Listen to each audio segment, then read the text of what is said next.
Découvrez la première apparition de cet acteur légendaire de Hollywood, apparu pour la première fois dans le film Baïonnette au canon, James Dean.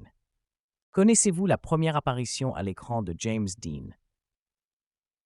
Décédé prématurément dans un accident de voiture à 27 ans, le jeune comédien est devenu une icône du cinéma avec seulement 3 longs métrages en tête d'affiche.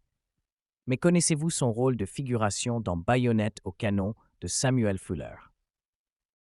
Durant le premier hiver de la guerre de Corée, les troupes américaines doivent reculer face à l'opposition des forces communistes.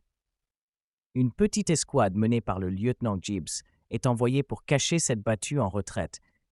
Vers la fin du long métrage, à 1h29 minutes et 37 secondes précisément, apparaît une silhouette d'un soldat courant dans la neige avec son arme et arrivant auprès de son supérieur en disant « I think I heard them coming ». Je crois que je les ai entendus approcher. Et cet acteur, c'est donc le célèbre James Dean.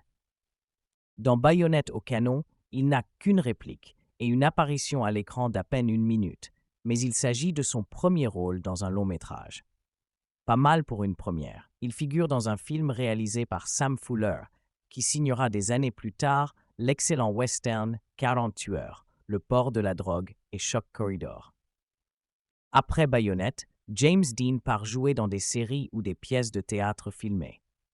On le retrouve sur grand écran en figuration dans La Polka des marins, Qui donc a vu ma belle et Un homme comme les autres, avant qu'il ne soit choisi en 1955 pour être le star d'À l'Est d'Éden, qui lancera sa carrière.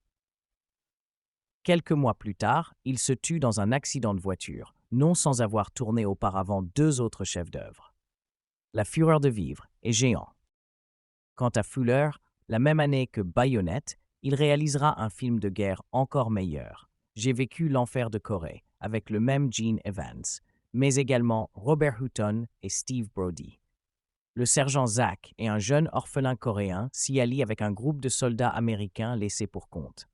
Ils se cachent ensemble dans un temple bouddhiste avant de réaliser qu'ils se trouvent à proximité d'un camp nord-coréen.